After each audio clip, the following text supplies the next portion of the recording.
ശരിക്കും എനിക്ക് മന്ത്രി കെ ബി ഗണേഷ് കുമാറിൻ്റെ ശ്രദ്ധയിൽപ്പെടുത്താനുള്ള ഒരു കാര്യമുണ്ട്. കാര്യം എല്ലാ ദിവസവും നമ്മൾ ഇത്രയും മണിക്കൂർ ഈ മോർണിംഗ് ഷോ നിൽക്കുമ്പോൾ ഒരുപാട് അപകടത്തിൻ്റെ വാർത്തകൾ വരുന്നു, ഒരുപാട് മരണങ്ങൾ ഉണ്ടാകുന്നു.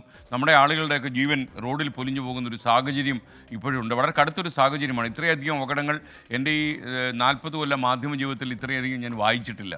30 കൊല്ലമായി ഞാൻ ടെലിവിഷനിൽ വന്നിട്ട്, ഈ ടെലിവിഷനിലൊക്കെ നിൽക്കുമ്പോൾ നമുക്ക് ഇത്രയും മരണങ്ങളൊന്നും അനൗൺസ് ചെയ്യേണ്ടി വന്നിട്ടില്ല. നമുക്ക് തന്നെ ഒരു സുഖക്കുറവ് തീർച്ചയായിട്ടും തോന്നി തുടങ്ങിയിട്ടുണ്ട്. അതുകൊണ്ട് ഞാൻ മന്ത്രിയുടെ മുമ്പിൽ വെക്കുന്ന ഒരു കാര്യം, അതായത് വളരെ ശ്രമിച്ചാൽ സീറോ ആക്സിഡൻറ്റ് എന്നൊരു മുദ്രാവാക്യം വിളിച്ചുകൊണ്ട് നമുക്ക് മുന്നോട്ട് നീങ്ങാം. 24 അതിൻ്റെ എല്ലാ സാധ്യതകളും, 24ഉം അതിൻ്റെ ഡിജിറ്റൽ പ്ലാറ്റ്ഫോമുകളുണ്ട്. ഫ്ലവേഴ്സിൻ്റെ 24ൻ്റെ നിങ്ങൾക്കറിയുന്ന 2.5 കോടിയിലധികം ആളുകൾ സബ്സ്ക്രൈബേഴ്സുള്ള ഡിജിറ്റൽ പ്ലാറ്റ്ഫോമാണ് ഈ നെറ്റ്വർക്കിനുള്ളത്. അതിൻ്റെ മുഴുവൻ സാധ്യതയും, ഫ്ലവേഴ്സിൻ്റെ സാധ്യതയും 24ൻ്റെ സാധ്യതയും എപ്പോൾ മുഴുവനായി ഉപയോഗിക്കാൻ നമ്മൾ തയ്യാറാണ്. കേരളത്തിൽ ഒരു ദിവസം ഒരു ആക്സിഡൻറ്റ് പോലും ഉണ്ടാകാത്ത ദിവസങ്ങൾ ഉണ്ടാക്കാൻ വേണ്ടിയുള്ള ലക്ഷ്യത്തിലേക്ക് നിങ്ങൾ ശ്രമിക്കുക. അതിന് വേണ്ടത് മോട്ടോർ വാഹന വകുപ്പ് സജീവമായി റോഡിലുണ്ടാകണം. അതോടൊപ്പം മറ്റ് ഡിപ്പാർട്ട്മെൻറ്റുകളെല്ലാം അതിന് ശക്തി പകരാനും സഹകരണം നൽകാനും രംഗത്ത് വേണം.